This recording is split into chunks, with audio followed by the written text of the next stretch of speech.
কুরুল্লাহ কিয়ামান, দাঁড়িয়ে দাঁড়িয়ে জিকির করো, ও কুউদান, বসে বসে জিকির করো, ওয়া আলা যুনুবিকুম, শুয়ে শুয়ে জিকির করো। ও বন্ধু, দাঁড়িয়ে থাকলেও জিকির করতে হবে, বসলেও তোমাকে জিকির করতে হবে, শুয়ে শুয়েও তোমাকে জিকির করতে হবে। জিকির তুমি বন্ধ করতে পারবা না। বন্ধুরে আমার, আমি আপনাদেরকে বলে দিতে চাই, আমার দিকে তাকান। আপনারা আসার পরে খেয়াল করছেন কিনা জানি না, আমি কিন্তু টিস্যুটা নিয়েছিলাম হাতে। কি করেছিলাম? কথা পায় না কেন? আবারও দেখাই, এখন কি করলাম। এটার মধ্যে ময়লা আছে, আমি টিস্যু নিলাম, এখন ময়লা কোথায়? কোথায়? নিচে কি ময়লা না? ওই রিয়েল ময়লার সাথে আমি এটাকে ফেলে দিলাম, শেষ। এখানে আর ময়লা আসেনি। বন্ধু রে, হৃদয় খুলে শোনো পিপুইয়া, আমার ভাই, আমার বাবা গো, হৃদয়ের জানালা খুলে তোমরা সবাই শোনো। আমার রাসূল জানিয়ে দিয়েছে, তোমরা যখন জিকির করবে, এত বেশি জিকির করবে, ওই জিকিরে তোমার মনের ঘরে যত ময়লা আছে সব কিছুকে দূর করে দেবে। আমার রাসূল বলেছেন, তোমরা জিকির করার সময় এমন ভাবে জিকির করো, মানুষ দেখলেই যেন তোমাদেরকে পাগল বলে। সবচেয়ে বড় মজার খবর হলো বন্ধু, আমার দিকে তাকান, বড় মজার খবর। বুখারী শরীফের একটা হাদিস, হাদিসের রাবী হলেন হযরতে আবু হুরায়রা। আমার রাসূল জানিয়ে দিলেন, কেউ যদি তুমি আল্লাহকে যেমন মনে করবে, আল্লাহ ঠিক তোমার কাছে তেমনই হবে। সুবহানাল্লাহ বলে না কেন? তার মানে এক্সাম্পল দে, দেখবেন বাজারে 10টা দোকানদার আছে, সবার দোকানে বন্ধু একরকম বেচা হয় না, 2-4টা দোকান থাকে, প্রত্যেকটা মার্কেটে বেশি বিক্রি হয়। কথা কয় না কেন? কারণ এটার কারণ হলো, ও বন্ধু, তার বিশ্বাস আছে যে তার মালিক তার উপর দয়া করবে, প্রতিদিন সবার চেয়ে বেশি সেল করতে পারবে।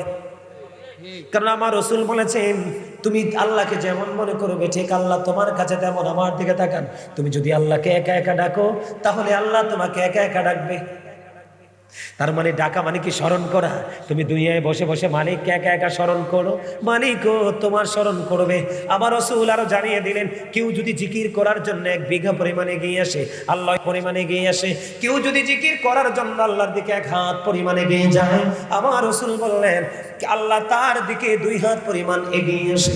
আমার রাসূল জানিয়ে দিলেন, হাদিস শরীফের মধ্যে এসেছে, কেউ যদি জিকির করার জন্য হেঁটে হেঁটে আসে, আল্লাহ ওই বান্দার দিকে দৌড়ে ছুটে আসে। আপনারা সবাই আসছেন আজকে মাহফিলে, কিন্তু বন্ধু আসলে আপনারা মাহফিলে আসেননি, আপনারা এসেছেন মূলত আল্লাহর দিকে।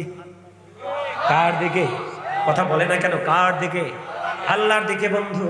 এই জন্য আমি আপনাদেরকে বলে দিতে চাই, জিকির করলে লাভ না লস? আরো জোরে বলেন না, লাভ না লস? এখানে আমরা বসছি না, ওই হাদিস শরীফের সর্বশেষ যে পয়েন্ট আমার রাসূল জানিয়ে দিয়েছে, কেউ যদি দুনিয়ার কোনো নরমাল জলসায় বসে বসে জিকির করে, আমার আল্লাহ কথা দিয়েছে, আল্লাহর রহমতের ফেরেশতাদের কিনে আল্লাহ তার চাইতে উত্তম জলসায় আল্লাহর বান্দার জিকির করে। এখন আপনি বাড়ি যাবেন, আমি আপনাদেরকে বলে দেই, এখন আপনি বলে যাবেন, যদি আপনি সত্যিকারের আল্লাহ রাসূল প্রেমিক হন, আপনি এখন বাড়ি যাবেন। বাড়ি যাওয়ার পরে বন্ধু, আপনাকে যে কেউ প্রশ্ন করলো, আমি তো এতক্ষণ পর্যন্ত ঘুমালাম, মাহফিলে যাইনি, তার কারণ হলো আমি গাজী সুলাইমান আল কাদরিকে পছন্দ করি না। কিন্তু তুমি কেন রে ওই জান্নাতের বাগানে বসেছিলে? তুমি কি বলতে পারবে তোমার মালিক এতক্ষণ কি করেছে? আপনি বলে দিবেন, গাজী সুলাইমান আল কাদরি সাহেব বলে গেছে। আমি কনফিডেন্সলি বলতে পারবো, আমার আত্মবিশ্বাস, এতক্ষণ আমার মালিক আমার জিকির করেছে। আমি যদি আমার মালিককে ডাকি, মালিক আমাকে স্মরণ করবে। তাহলে কোরআন থেকে প্রমাণ আছে না নাই? এবার আসেন বন্ধু, আমরা জিকির যে করি, জিকির কোনটা আপনাদেরকে বুঝতে হবে।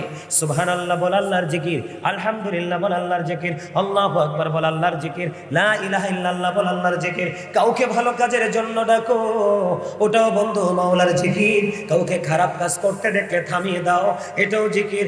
নামাজে দাঁড়িয়েছো, ওটাও জিকির। তুমি হজে গেছো, ওটাও জিকির। নামাজ হলো জিকিরের জলসা, আর হজ হলো মাওলার জিকিরের জুলুস। জোরে জোরে কন্যা সুবহানাল্লাহ। তাহলে মিলাদে তোমরা জিকির করি না, তাহলে লাভ না লস? আপনি বেদাত বলতে পারবেন? আর আজকের পর থেকে কেউ বেদাত বলে ভয় পাবে? কেউ মিলাদ না যদি পড়তে চায়, আপনারা সবাই মিল্লা মিলাদে দাওয়াত দিবেন, 1 টাকা হাদিয়া লাগবে না, আমি সুদা চলে আসবো। আইসা রাজি আছেন না আপনারা? রাজি? তবে আমার সময় মতো করতে হবে। রাজি তো? হ্যাঁ, ঠিক না? ঠিক আছে না? আরো যারা বলেন, আজকে আপনি মুসলমানকে ডাকতে হবে তো, কথা বলেন, আপনি কি মুসলমানকে ইসলামের চর্চার জন্য ডাকতে হবে না? তো আপনি কোনো না কোনো একটা পরিবেশ তৈরি করেই তো ডাকতে হবে। আপনি আমরা যে মিলাদ পড়ি, আপনি এটাকে মিলাদ বললেন না। আমি আপনাকে বলে দিই, আপনি এটাকে মিলাদ বললেন না, আপনি বললে দিয়ে আমি জিকিরের জলসায় যাচ্ছি, তাইলে তো হয়। আমি ভাল লাগে মিলাদ পড়তেছি, কারণ নবীর আগমনে খুশি হয়েছি। তো ইমানদাররা নবীর আসার কারণে চিরজীবনে খুশি, এই কারণে, কারণ নবী দুনিয়াতে আইসা কাঁদছে, রব্বি হাবলি উম্মতি, রব্বি হাবলি উম্মতি, আল্লাহ আমার উম্মতগুলোকে আমার হাওলা করে দাও। জোরে কন্যা সুবহানাল্লাহ। আমাদের কি সমস্যা শেষ আছে? আমাদের ঈমান কি ঠিক আছে? এখন অনেকে দেখবেন নবীকে আমাদের মতো বলে, নাউজুবিল্লাহ বলেন না, আরো জোরে, আপনি দি দুনিয়াতে আইয়া কাঁদছেন ওয়া ওয়া কইরা, ঠিক কিনা? আরো জোরে, আপনি দুনিয়াতে কাঁদছেন কি কইরা? ওয়া ওয়া কইরা। আর নবী কি কাঁদছে দুনিয়াতে ওয়া ওয়া কইরা? আইয়েই তো আল্লাহর কাছে সেজদায় পড়ে গেল, সেজদায় পড়ে আল্লাহকে ডাক দিয়ে বলে, আল্লাহ আমার উম্মতকে আমার হাওলা করে দাও। সুবহানাল্লাহ। তো নবী কেমনে আপনার মতো হইল? কথা কয় না। আপনি যদি নদী পার হইতে টলার দিয়ে ভয় পান, আর আমার নবী বিমান যারা আল্লাহ ডাক দিয়েছেন, দাওয়াত দিয়েছেন, পৃথিবীর জমিন ছেড়ে এক আসমান থেকে আরেক আসমানের দূরত্ব 500 বছরের। কত বছরে? তাহলে 7 আসমানে কত হাজার বছর? 3500 বছর। কত হাজার বছর? এরপরে সিদরাতুল মুনতাহা, এখানে আলাপ আলোচনা হলো। এরপরে মহাশূন্য নূরের জগৎ ফাড়ি দিয়ে আল্লাহর আরশ পর্যন্ত। এশার নামাজ পড়ে উম্মে হানির ঘর থেকে রওনা দিল, ফজরের আগে আবার জমিনে। আপনি সলিমউদ্দিনের ফুত কলিমউদ্দিন, আপনি মালয়েশিয়া যাইতে বিমান থেকে 8 ঘন্টা লাগে। হিসাব বুঝেন না আপনারা? হিসাবটা বুঝেননি সহজে? নবীকে কি আমাদের মতো বলা যায়? আরো জোরে বলে। নবীজি মদিনায় থাকা অবস্থায় বন্ধু 27টা যুদ্ধ হয়েছে। কয়টা? 27টা যুদ্ধ হলো। এর মধ্যে সবচেয়ে বড় যুদ্ধ হলো বন্ধু উহুদের যুদ্ধ। আবার আপনার প্রাণের রাসূল উহুদের ময়দানে নবীজির দান মোবারক শহীদ হয়েছে, আপনারা জানেননি? আরো জোরে বলেন। নবীজি রক্ত মোবারক বের হতে লাগলো। ও বন্ধু, মালিক বিন সিনান দেখে সহ্য করতে পারলো না, দৌড়ে চলে গেল, যাইয়া নবীজির রক্ত মোবারক ভক্ষণ করতে শুরু করলো। আমার রাসূল বলল, রে মালিক বিন সিনান, রক্ত খেও না, রক্ত খেও না, উহুদের জমিনে ফেলে দাও রে আবু না। এবার মালিক বিন সিনান একটা ডাক দিয়ে বললেন, ইয়া রাসূলুল্লাহ, ইয়া হাবিবাল্লাহ, নবী গো, আমি আমার আল্লাহর ইজ্জতের কসম করে বলছি গো, আমি আপনার রক্ত উহুদের জমিনে পড়তে দিব না। এই কথা বলে বলে রাসূলের বন্ধু রাসূলের রক্ত মোবারক চষতে শুরু করলো। চষতে শেষ রক্তের ফোঁটা যখন শেষ হয়ে গেল, আমার রাসূল দুনিয়াকে জানিয়ে দিলেন, দুনিয়ার মানুষ, দুনিয়ায় যদি কোনো জান্নাতি মানুষ দেখতে চাও, তাহলে মালিক বিন সিনানকে দেখে নাও। শুধু নবীকে ভালোবেসে নবীজির রক্ত মোবারক খাইছে, আর আপনার আমার জন্য রক্ত খাওয়া হারাম। তো নবীজিকে আমাদের মতো বলা যায়? আমরা কি বলতে পারি? আরো জোরে কর না, পারি? পারি না। সম্মানিত উপস্থিতি, তো জিকির করলাম, জিকির করতে করতে আমরা কি করলাম? নবীজিকে দাঁড়িয়ে একটু সালাম জানালাম। এখন এটা বললেও তো অনেকের রাগ হয়ে যায়। আচ্ছা, দুনিয়াতে কত মানুষ আসে না? আমরা ফুলের সংবর্ধনা দেই, ফুলের মালা দেই, তাকে দাঁড়িয়ে সংবর্ধনা দেই, দেই কি দেই না? অথচ সে কিন্তু 5 ওয়াক্ত নামাজও পড়ে না, পড়ে। আর আমরা যেই নবীকে দাঁড়িয়ে সালাম দিচ্ছি, যেই নবীকে দাঁড়িয়ে আমরা সালাম দিচ্ছি, এদিকে তাকান না, যেই নবীকে দাঁড়িয়ে আমরা সালাম দিচ্ছি, ওই নবীকে যদি সালাম নামাজে দেওয়া না হয়, তাহলে নামাজটাই হবে না। আপনি দুনিয়ার মানুষ, পাপী ভরপুর, তার চরিত্র ভালো না, তার নেক আমল নাই, আপনি তাকে দিকে দাঁড়াইয়া সংবর্ধনা জানালেন, আপনি কোনো বেদাত ফতোয়া দিলেন না বা না জায়েজও বললেন না, কিন্তু রাসূলের ক্ষেত্রে দাঁড়াইলে আপনি কেন বেদাত বলেন? সাহাবাই কেরামকে নবীজির সম্মানে দাঁড়াইছে না? কথা বলে না? মসজিদে নববীর মধ্যে হাসান ইবনে সাবিত রাদিয়াল্লাহু তাআলা আনহু দাঁড়িয়ে নবীজির শান গেয়েছেন, জোরে কোন সুবহানাল্লাহ। আমার রাসূল খুশি হয়েছেন। এখন আপনারা প্রশ্ন করবেন যে হুজুর, নবীজি তো তখন সশরীরে জিন্দা ছিল, এখন কি নাই? নবীজি জিন্দা না মরা? আল আম্বিয়া ও আহিয়াউন ফি কুবুরিহিম ইউসাল্লুন। নবী রাসূলরা তাদের আপন আপন রওজায় জিন্দা, শুধু জিন্দা না, তারা নামাজরত অবস্থায় আছে। তা আমি কি আমার রাসূলকে একটু দাঁড়িয়ে সালাম দিতে পারি না? পারি না? আপনার ভালো না লাগলে আপনি দিয়েন না, কিন্তু আরেকজন করলে আপনি তাকে আঘাত করবেন কেন? তাকে বেদাতি বলবেন কেন? আমার কথা কি আপনাদের ভালো লাগে? হিসাবটা বুঝতেছেন তো? দুনিয়ার মানুষ। এখন আপনি বলেন, আল্লাহ কোরআনে কি নবীকে সম্মান করার কথা নাই? আছে। আল্লাহ রাব্বুল আলামিন সূরা ফাতিহা কি বলেছেন? অত আজিরহু অত আকিরহু। আল্লাহ বলেছেন, help him and respect him. তোমরা আমার রাসূলকে সাহায্য করো এবং সম্মান করো। জোরে কর না সুবহানাল্লাহ। আরো জোরে বলেন না সুবহানাল্লাহ। নবীটা আমার যেমন আপনারও তো, নবী তো শুধু আমার একা না। তা আপনি আপনার রসুলকে ছোট করে কেন আপনি জাহান্নাম নিশ্চিত করবেন? নবীকে কষ্ট দেওয়া, নবীজিকে ছোট করা, নবীজিকে কেউ ছোট করে কথা বলে তাকে সমর্থন করা, জবান দিয়ে করা, অন্তর দিয়ে করা, যেই কোনোভাবে রসুলকে ছোট করলে এটা হয় কুফরি, সে আর ইমানদার থাকে না। কারণ বেনজির ও বেমিসাল হলো আপনার আমার প্রাণীর রসুল। জোরে কন্যা সুবহানাল্লাহ। কখনো নবীজিকে আমাদের মতো বলবেন না, কারণ নবীজি আপনার আমার মতো নয়। আজ থেকে ১৫০০ বছর আগে রাসূল বলেছেন, ক্বালা আইয়ুকুম মিসলি, তোমরা কে আছো আমার মতো? কেউ কিন্তু হাত তোলে নাই। আরে সাহাবাই কেরাম তো হাত তোলে নাই, আপনি আর আমি কে? আমার কথা কি আপনারা বোঝেন? বোঝেন? এবার আসেন নবীজির মর্যাদা বুঝাই। বন্ধুরে আমার, আমার দিকে তাকান বন্ধু। আপনাদের মসজিদে কি হয় আমি জানি না, আমাদের ওইদিকে অনেক মসজিদের মধ্যে এমন হয়, যেই মসজিদের ইমাম সাহেব গুলো বেদাত বেদাত বলে সারাদিন ফেরা তুলতে থাকে। বলে হুজুর কি হয় গো, ওই মসজিদ গুলোকে মানুষ শুধু ফরজ পরে বের হয়ে যায়, সুন্নাত পড়ে না। নাউজুবিল্লাহ বলেন না। বন্ধু আমি তোমাদেরকে আজকে বলে দেই, যেই ব্যক্তি ইচ্ছে করে নবী একটা সুন্নত ছেড়ে দেবে, আমার রাসূল বলেছে এসে কখনোই আমার উম্মত হতে পারে না। আমি তাকে আমার উম্মত বলে কাল হাসরে স্বীকার করব না।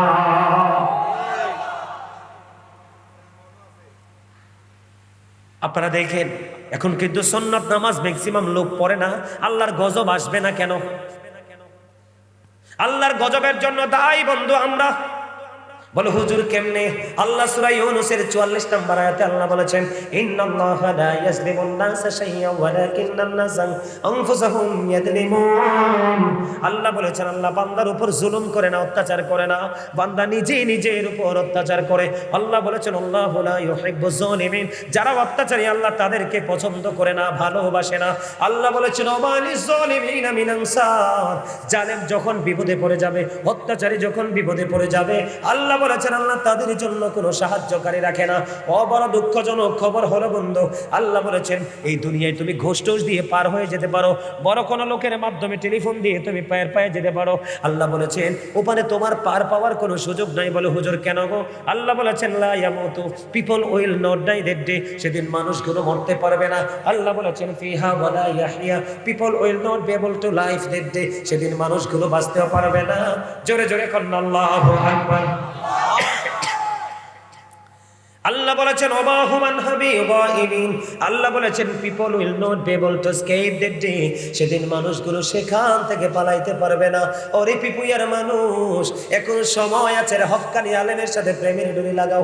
সুন্দর সুন্দর কথা বললেই তাকে হক্কানি মনে করবা না, দামি দামি জামা পরে রাখলেই তাকে তুমি তাকে আপন মনে করবা না, হক মনে করবা না। তুমি তাকে যাচাই করতে হলে, বর্তমানে হক্কানি আলেম যাচাই করতে হলে আপনি শুরুতে দেখবেন এখন আলেমের মধ্যে আল্লাহর ওলিদের প্রতি প্রেম আছে কিনা। যার সিনায় আল্লাহর ওলিদের প্রতি ভালোবাসা আছে, এই যুগে হক্কানি আলেম চিনার উপায় তারাই হলো হক্কানি আলেম।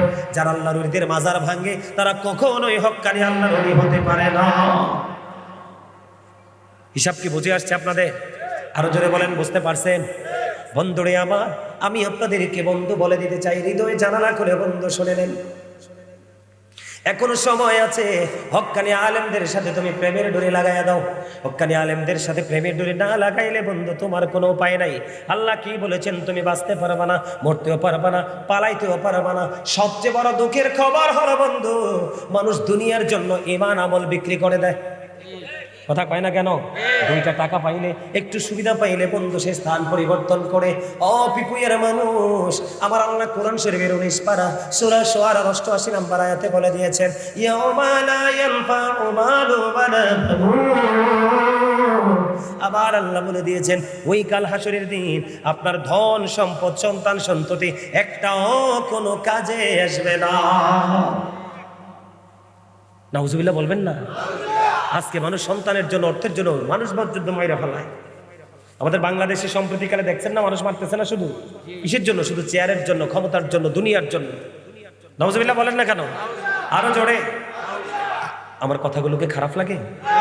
আমরা সুন্নত নামাজ ছেড়ে দিই, শুধু ফরজ। আপনি যে সুন্নত নামাজটা ছেড়ে দিলেন, একটা বার কি খেয়াল করলেন না আপনি কে আপনাকে ফরজ নামাজটা এনে দিল? আরে আপনাকে নামাজটা কে এনে দিল?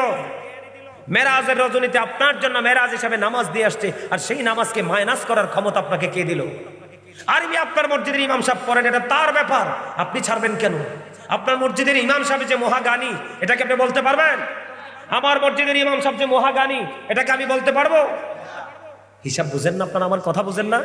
ইমাম হইলেই সে মহাজ্ঞানী নয়, ঠিক কিনা বলেন?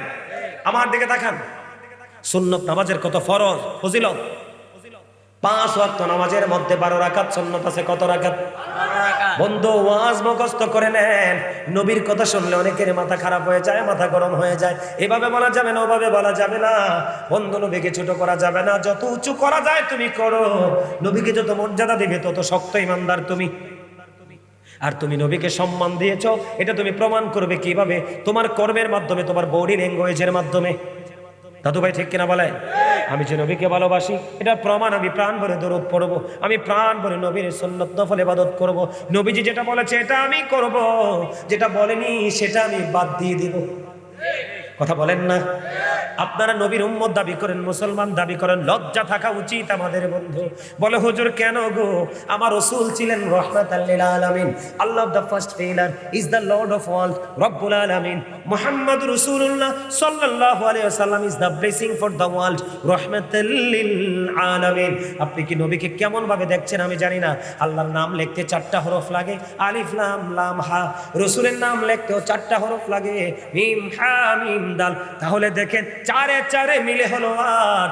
এই প্রেমের সাথে মিল রেখে আল্লাহ আপনার আমার জন্য বানিয়ে দিলেন 8টা জান্নাত। আপনি আপনার রসুলকে ছোট করেন কেন?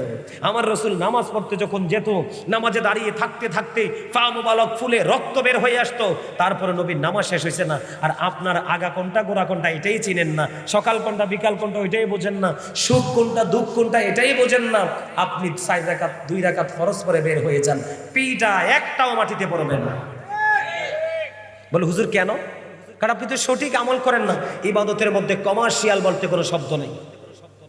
ইবাদতের মধ্যে কমার্শিয়াল বলতে কোনো কি নাই, শব্দ নাই। ইবাদত ইবাদতে। বন্ধু আমার দিকে তাকান, আমি কি বলতে চাই আপনাদেরকে? আপনার আমার প্রাণের রাসূল বলেছেন 5 ওয়াক্ত নামাজের মধ্যে 12 রাকাত সুন্নাত আছে।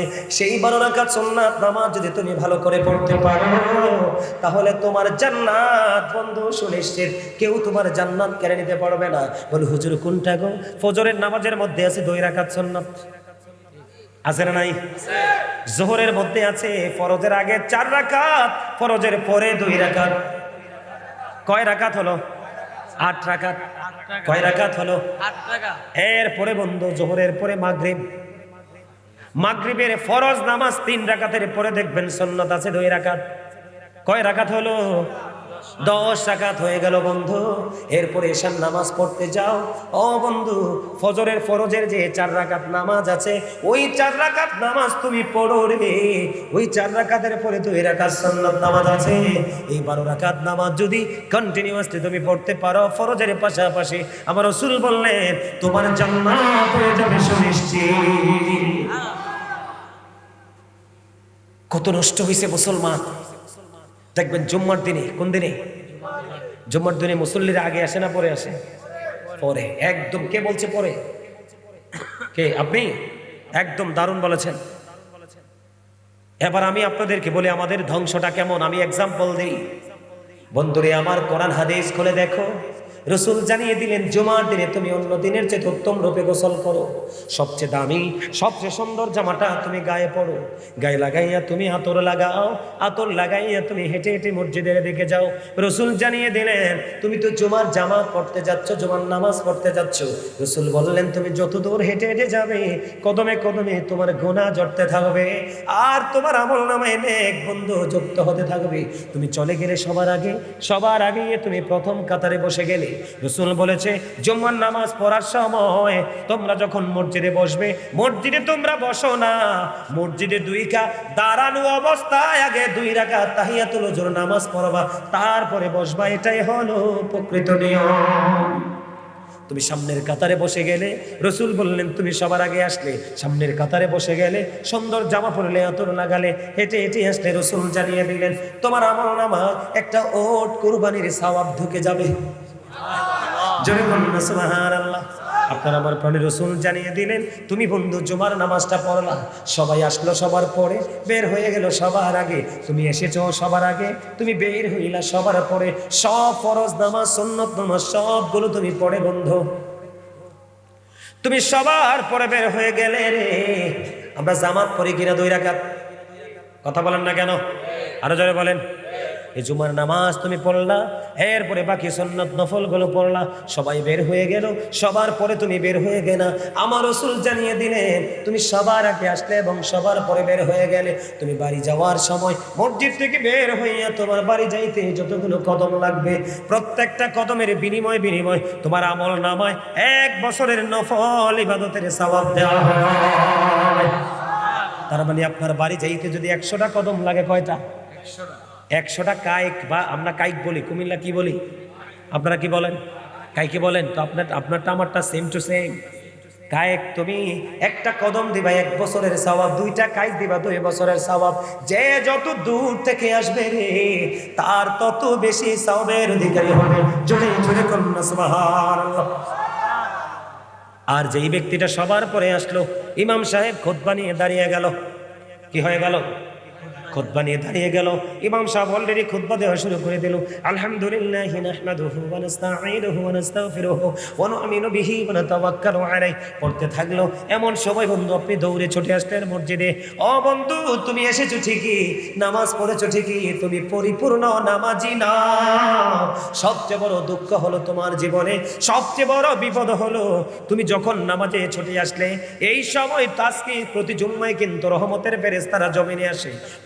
প্রথম যে আসে তার রোল নাম্বার 1, দ্বিতীয়বার যিনি আসে তার হলো 2, এমনি করে করে করে করে বন্ধু তারা হাজিরা ডাকে। কিন্তু যখন ইমাম সাহেব খুতবা দেওয়ার জন্য দাঁড়িয়ে যায়, ওই সময় যে মুসল্লিরা আসে রে, তারা নামাজি ঠিকই, কিন্তু বন্ধু তারা নামাজি ঠিকই, কিন্তু বন্ধু তাদের নামটাই হাজিরা খাতার মধ্যে ওঠে না। যারা পরে আসে তারা লস, যারা আগে আসছে তাদের অনেক বেশি লাভ, চতুর্দিকে লাভ। আপনি যে হুজুরের জন্য এসে বসে রয়েছেন, এই বসে থাকার কারণে আপনার আমল নামা নামাজের সওয়াব দেওয়া হবে। এই সুযোগ কি কেউ হাতছাড়া করে? কথা বলেন না, করে? আমরা কি করব?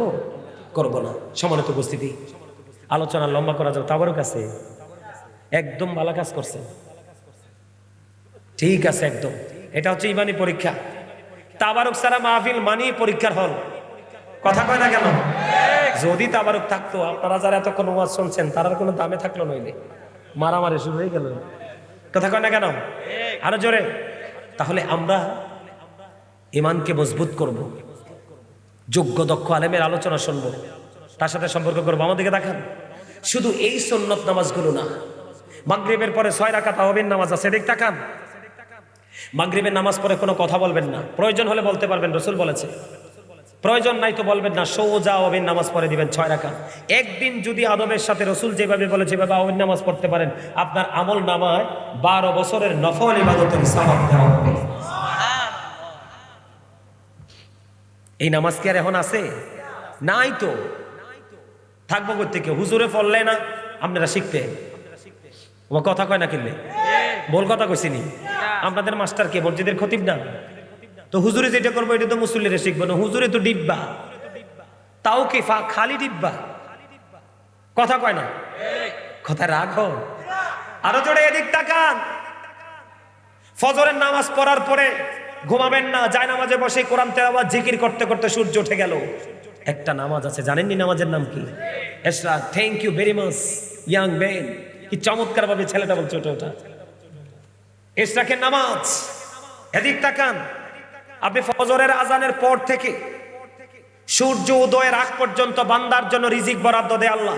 ওই সময় আপনারা রিজিকের সন্ধান করবেন। জোরে কোন সুবহানাল্লাহ। শেষ করে দিচ্ছি। বিরক্ত হননি আপনারা? ভাল লাগে? মাশাআল্লাহ মাশাআল্লাহ। আরো করতাম। ও মা, কি পাগলা প্রেমিকো। কিন্তু ফজরের নামাজ হইবেননি। বলো হুজুর, হুজুর আপনি হারা দিন ওয়াজ করেন, আমি ওয়াজ হইতে রাজি আছি, কিন্তু আরে ফজরের নামাজের কথা কইয়েন না। যা শীত হুজুর আমি উঠতে ইচ্ছেন না। ঠিক কিনা বলো? তারাই হলো যোগ্য, তারাই হলো দক্ষ, তারাই হলো আল্লাহর প্রিয়। কারা? যার মধ্যে যতটুকু এলেম আছে, কি আছে? যতটুকু এলেম আছে সেই অনুযায়ী যারা আমল করে তারাই হলো আল্লাহর প্রিয়। আর আপনার সিনায় এলেমের পাহাড়, কিন্তু আপনি আমল করেন না, আপনার এই এলেমের কোনো দাম। ওয়াজ ডাইরেক্ট কর্মনি ছোট্ট করে শেষ করে দিচ্ছি। হ্যাঁ, আমি আপনাদেরকে বুঝাতে চাই, খেয়াল করেন বন্ধুরে আমার। ফজরের নামাজের পরে আপনি যায় নামাজে বসে থাকবেন, কোথায়? কোরআন তেলাওয়াত করবেন, জিকির করবেন। করতে করতে সূর্য উঠতে বেশি সময় লাগে না। সূর্য উঠে গেল, আপনি বন্ধুর এশাকের নামাজ পড়লেন। রসুল জানিয়ে দিল, তুমি এশাকের নামাজ পড়ার কারণে তোমার আমল নামায় পরিপূর্ণ একটা উমরা এবং বড় একটা হজের সওয়াব দেওয়া হয়। এবার এশাক নামাজ পড়ার পর আরেকটা নামাজ আছে বন্ধু, দোহার নামাজ। এটাকে শাস্ত্রের নামাজও বলা হয়। 2 রাকাত থেকে 12 রাকাত পর্যন্ত পড়তে পারবেন, 2 রাকাত করে করে। আমার রাসূল জানিয়ে দিলেন, তোমার বডির মধ্যে 360টা জোড়া আছে, পার্টস আছে, জয়েন্ট আছে। আমার রাসূল বললেন, তোমরা যখন রাস্তা থেকে কোনো কষ্টদায়ক বস্তু সরিয়ে নেবে, মসজিদের মধ্যে কোনো নাপাকি থাকলে এটা তুমি উঠাইয়া অন্যত্রে পরিষ্কার করে মুছে পবিত্র করে অন্যত্রে মাটির নিচে পুঁতে দেবে। রাসূল জানিয়ে দিলেন, তোমার বডির মধ্যে যে 360টা জোড়া আছে, ওই 360টা জোড়ার হক আদায় হয়ে যাবে। এবার আপনি মনে করতে পারেন, আপনার মনের মধ্যে চিন্তা আসতে পারে, বলে হুজুর আমার মসজিদে তো আমি কোনো ময়লা দেখি না, তাহলে আমি কি সওয়াব থেকে বঞ্চিত হব? না না না, রাসূল জানিয়ে দিয়েছেন, তোমরা যদি দুহারে নামাজ, শাস্ত্রের নামাজটা যদি তোমরা পড়তে পারো, ও বন্ধু এশাকের নামাজের পরে পরে, তাহলে তোমার আমল নামায় ওই 360টা সাদকা দেওয়ার সমান সওয়াব তোমার আমল নামায় চলে আসবে। এই নামাজ পড়ার দরকার আছে না নাই? আরো জোরে আছে না? এবার আসেন বন্ধু, আরেকটা নামাজ আছে রাত্রি গভীরে। নামাজের নাম কি? তাহাজ্জুদের নামাজ। ও বন্ধু, তাহাজ্জুদের নামাজ বেশি বেশি করে পড়ো। কাল হাসরের ময়দানে হিসাব নিকাশের আগে, বিচার আচারের আগে আমার আল্লাহ ডাকবে, তোমাদের মধ্যে কে আছো রে? ওই মধ্য রজনীতে নিজের ঘুমকে কুরবানি দিয়ে নামাজ পড়েছিলে, কে আছো কে আছো? ও বন্ধু, হাদিস শরীফের মধ্যে এসেছে, অল্প কিছু মানুষ সেদিন দাঁড়াবে। কি? অল্প কিছু মানুষ বন্ধু দাঁড়াবে। যখন তারা দাঁড়াবে তখন অর্ডার চলে আসবে, তোমাদের কোনো হিসাব নাই রে, তোমরা বিনা হিসাবে চলে যাও জান্নাতে। সুবহানাল্লাহ বলেন না? সবচেয়ে মজার একটা খবর দেই আমি। জিকিরের মধ্যে ছিলাম না, নামাজ তো একটা জিকির। রাসূল শীতের দিনে বের হলো। বের হওয়ার পরে রাসূল দেখলেন গাছের পাতা ঝরে। কয়দিন পরে দেখবেন দেদারসে গাছের পাতা ঝরে পড়তে থাকবে। শীত পাতাগুলোকে শুষ্ক করে দেয়, ঝরে ঝরে পড়ে যায়। রাসূল বের হলেন, গিয়ে 2টা ডাল ধরলেন। কি ধরলেন? ঢাল ধরলেন। আর আবু যরকে ডাক দিলেন, হে আবু যর। আবু যর উত্তর দিলেন, লাব্বাইকা ইয়া রাসূলুল্লাহ। যখন বললেন লাব্বাইকা ইয়া রাসূলুল্লাহ, আমার রাসূল বললেন, হে আবু যর, তুমি চেয়ে দেখো, শীতের কারণে গাছের পাতাগুলো শুষ্ক হয়ে ঝরে ঝরে পড়ছে। আল্লাহর প্রিয় বান্দাগুলো যখন নামাজ নামক জিকিরের মাধ্যমে আল্লাহর কুদরতি কদমে সিজদা লাগিয়ে দিবে, ওই শীতের দিনের গাছের পাতার মতো তার আমল নামা থেকে গুনাহগুলো ঝরে পড়ে যাবে। নামাজের দরকার আছে না নাই? আরে জোরে। রাসূল বলেছেন, সালাতুল খামস, 5 ওয়াক্ত নামাজ, আল জুমআতু ইলাল জুমআ ওয়া রমাদানু ইলা রমাদান মুকাফফিরাতুল লিমা বাইনাহুন্না ইযা তুনিবাতিল কাবাইর। রাসূল বলেছেন, যদি 5 ওয়াক্ত নামাজ সঠিকভাবে পড়তে পারো, 5 ওয়াক্ত নামাজের গ্যাপে যে অপরাধগুলো হয়, 5 ওয়াক্ত নামাজের কারণে গুনাহগুলো মাফ হয়ে যায়। ওয়াল জুমআতু ইলাল জুমআ, এক জুমা থেকে আরেক জুমা 1টি সপ্তাহের ডিসটেন্স। রাসূল বলেছেন, এই 1টি সপ্তাহের যত গুনাহ, সবগুলো গুনার কাফারা হয়ে যায় যদি তুমি সঠিকভাবে এই পাশের জুমা এবং ওই পাশের জুমা পড়তে পারো। এরপরে বলেছেন, রমাদান ইলা রমাদান, এক রমজান থেকে আরেক রমজানের মধ্যে দূরত্ব হলো 305 দিনের। কত দিনের? রাসূল বলেছেন, তুমি এই বছরের রোজা ওই বছরের রোজা, দুটোটা রোজা যদি সঠিকভাবে পালন করতে পারো, তাহলে তোমার 1টি বছরের গুনার কাফারা হয়ে যাবে। 2 বছর মাঝখানে রোজায়, 2 দিকের রোজার কারণে মাঝখানের গুনাহগুলোর কাফারা হয়ে যাবে। তবে তোমাকে কবিরা গুনাহ থেকে বেঁচে থাকতে হবে। এখন নামাজ পড়বেন কিভাবে? জিন্স প্যান্ট পরে নামাজ পড়লে হবে না। এই দিক দিয়ে পোশাক থাকবে নাভির উপরে, অথবা নাভি বরাবর নিচে দিয়ে থাকতে হবে টাকনোর উপরে। জবাব মনু, মুই কি কইতে আছি? আল্লাহ কোরআনে বলেছেন, লিবাসুত তাকওয়া যালিকা খায়র। বান্দার জন্য 3 শ্রেণীর পোশাক দিয়েছে, একটা লজ্জাস্থান ঢাকার, একটা সাজের, আর একটা তাকওয়ার। কোরআন কিন্তু হাদিস না, এটাকে উড়িয়ে দেওয়ার সুযোগ নাই। ইমানদার পুরুষের জন্য, ইমানদারদের জন্য পর্দা করা ফরজ। কি? আর এই পোশাকটা কিভাবে পরবো? উপর দিয়ে নাভি বরাবর, নিচে দিয়ে টাকনুর, ঠিক কিনা বলেন? আরো জোরে। উপর দিয়ে নাভি বরাবর, নিচে দিয়ে টাকনুর। এখন আমরা যে পোশাক পরি, উপর দিয়েও নিচে, নিচে দিয়েও নিচে, জঘন্য কথা না? আপনাকে পোশাকের কন্ডিশন মানতে হবে, ভালো করে পবিত্র হতে হবে, প্রত্যেকটা দিক মিলিয়ে যখন আপনি নামাজ পড়বেন। আর সুদ খাওয়া যাবে না। সুদের টাকা দিয়ে যদি আপনি না জামা বানান অথবা সুদের টাকায় খান, এই দেহ নিয়ে নামাজ পড়লে নামাজ হবে না। সম্মানিত উপস্থিতি, আল্লাহ যেন আমাদেরকে পরিপূর্ণ ইসলামের রঙে রঙিন হয়ে পথ চলার তৌফিক যেন দান করে, সকলে বলুন আমিন। এই বলে আমি আমার সংক্ষিপ্ত আলোচনা শেষ করেছি। ওয়াকিরি দাওয়ানা আলহামদুলিল্লাহি রাব্বিল আলামিন। আমি তো জিকির করবো, আপনারা করবেন? আমি নবী জিকিরের সালাম দিবেন? আপনারা যদি কেউ না দেন, বসে থাকেন, আমি দিয়ে